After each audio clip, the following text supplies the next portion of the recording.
Alright, you've all seen the hype. The Nissan Patrol Warrior has shown its face finally, and it took some time. For entertainment purposes, I thought this would be a bit of fun if, you know, ring got a call from Adam Patterson, what is he, the MD of Nissan APAC, and he goes, look David, you guys do a bit of stuff with patrols. Let's say instead of we give the gig to Premcar, we give it to you guys at Dash and 4x4 DNA. What would you do with it? So I'm going to have a play with what I've seen online about the Warrior, and I'm going to talk about what I think we would do if we were given the gig. Alright, first of all, and this one's kind of obvious for us, the Warrior Navara, you know, the first thing they did is put a bar on it, because everyone puts bars on cars. I don't know why they didn't put a front bar on the Warrior. That was a missed opportunity. But saying that, I'm glad they didn't, because we can sell lots more bars. But yeah, a nice lightweight aluminium bar, that would be the first thing I would do. And not to mention, you notice this one's got roof racks here. I'll do it to a TIL. They've said everywhere that this is to compete with the GR Sport. So people are expecting to pay, I don't know, 150 grand. Like, don't give them the TI, give them the top spec one. It's going to be an expensive car. One thing I think they actually got right was the flares. You know, we've been doing a lot of these slimline flares on cars like that, which looks good opposed to the extreme ones right over the other side there. I think having like a medium spec flare was the right thing to do, so I'm going to give them points. And I think if yeah, Dash was to do it, we would definitely put flares on the car too. Oh, let's get on the light here, because you want to get some bigger tyres on there. I agree with the Yokohama 295s that they went with. Absolutely, I'd do that. With a 2-inch lift, I think that's going to create some problems. Let's get out of the sun. Find some sun. So now you've got a lifted tyre and a lifted spring, which may not be legal in all states, depending on how Premcar tackle that one.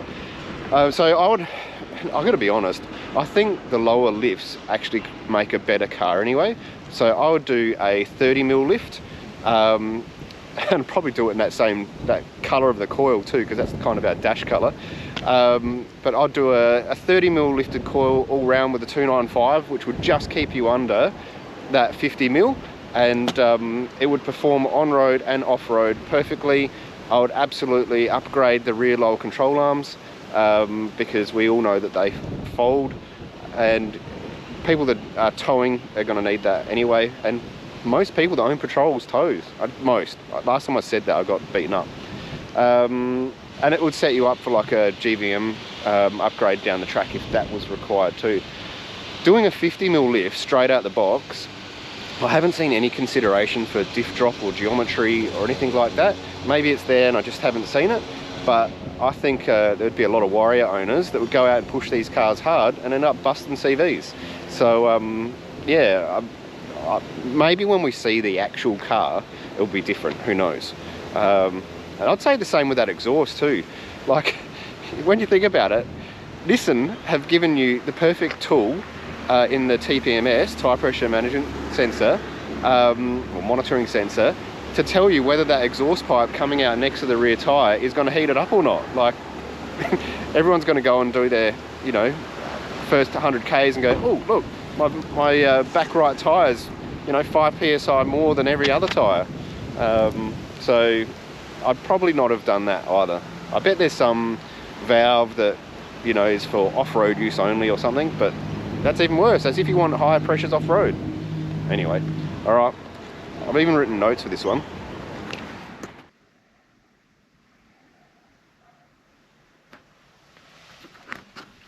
All right, so again, what they did right is get rid of the wood grain. I believe all the wood grain on these patrols is hydro dipped, and I swear all they've done is just said to the guys in Japan, this batch, don't do the hydro dipping wood grain, just leave it in the raw plastic, and we'll call it piano black. Yep, that'll sell. And but it does look better, so I agree with that part of it, and also the other little finishes that they've done with that sort of I don't know, felty, whatever material it is. I think that's a good idea. That improves the look. The stereo though, that has to be upgraded. They can't put out the standard stereo. You know, there are aftermarket ones out there available now. I'll talk about this in another video, but I am liking this setup at the moment, and they need the digital dash cluster as well. That would bring the Patrol Y62 into 2023. I would also do something for, well, I bet in the Y63 they do, as in the next one that finally comes out one day, they'll have some sort of auto leveling for towing, like an airbag suspension. But until they do that, pretty much every Y62 needs airbags.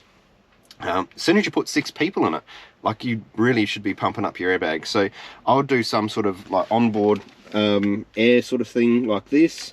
So you can manage the weight, otherwise you're going to have premature tyre wear, the car drives like rubbish. Really, it should have happened anyway. The Armadas have got it, the QX80s I think have got it. Like, they should have done it in the Patrol. I don't know why they didn't do that. Okay, that part of my rant over. All right, I'm going to take the Q where they, again, all the media write-ups talk about this being a competition for the GR Sport. I'd put a winch in it straight off the bat, or if they did a bar, of course, and I'll do a front locker straight off the back, you know, Harrop front locker, and then it's twin locked, same as the GR Sport. It would be incredibly capable off-road with 295s and the independent suspension. It would smash any 300 series on the tracks for sure. As we're talking about tyres, yeah, the GLN is good. Rims, I would go straight for a rim that was rated at 1450 kilos, because that's the letdown of all of these with the GVM upgrades. I know Nissan don't like us putting pre-reg GVM upgrades. Some dealerships will let you do it, some won't, so obviously you're going to buy it from the place that will let you do it. But you might as well put the proper wheels on to start with that are rated. And the look of them, I guess, is a missed opportunity. I think they could have really done some more things with the aesthetics of the car. You know, if they released it with, you know, black wheels, some pinstriping, or something to like beef it up a little bit. So when a Warrior drives past, you should know at a glance that it's a Warrior and not just like every other Patrol. They did it really well with the Navara, with the flashes of orange. I haven't seen that. I think that is another missed opportunity. Alright, you know, other things I'd fit like straight off the bat would be brake controller. Like Dodge Ram worked it out. Everyone that buys a Ram tows, so let's just put one in straight away. Like, Patrols are very similar. Like, it's, you know, for Nissan are leaving so much money on the table for aftermarket accessories, which they could have put in the car. Bash plates, again, like, if they want to make this a full drivey sort of car, just do that off the bat. I know it's going to add a little bit of weight, but you know, you could probably make it up with, say, a false floor in the back. Take out the third row seats. We sell, on average, a dozen false floors a week. So that tells us that there's a lot of people out there that want only a 5-seater and a flat thing in the back. So the seats weigh, those third row seats weigh 40 kilos. Take them out, invest that into bash plates, and off we go. Because these sort of owners, I think, are going to want to put a fridge and some drawers and that sort of stuff as well.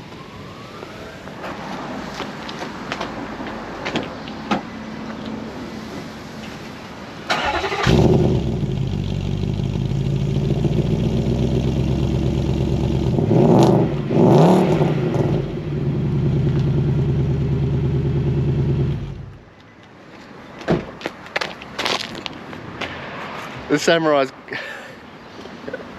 It's not a Samurai, it's a Warrior. The Warrior's going to need a voice. So you've got to do an exhaust. It's got to be one of these things which isn't over the top.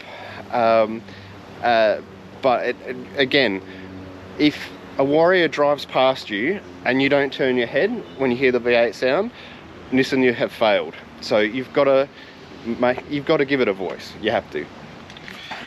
I know I'm jumping around here a bit, but that's why I'm not one of those good YouTubers.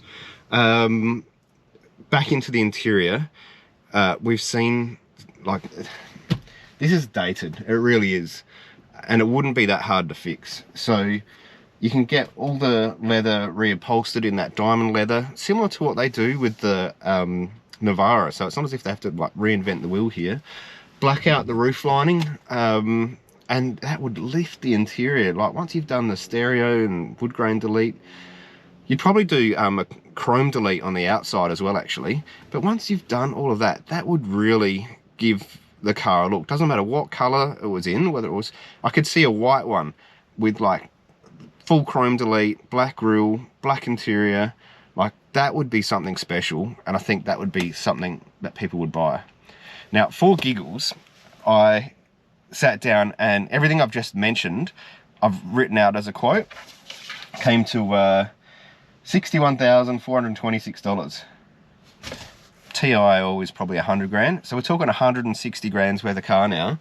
Tell me in the comments, and I'm not expecting heaps of comments here, but tell me if you had all of that, like all the really good stuff, so you could basically drive out and this be, you know, an excellent four-wheel drive, tow anything, go up any sand dune, and sit on a, you know, whatever the speed limit is when you're towing 3.5 ton, would you pay that?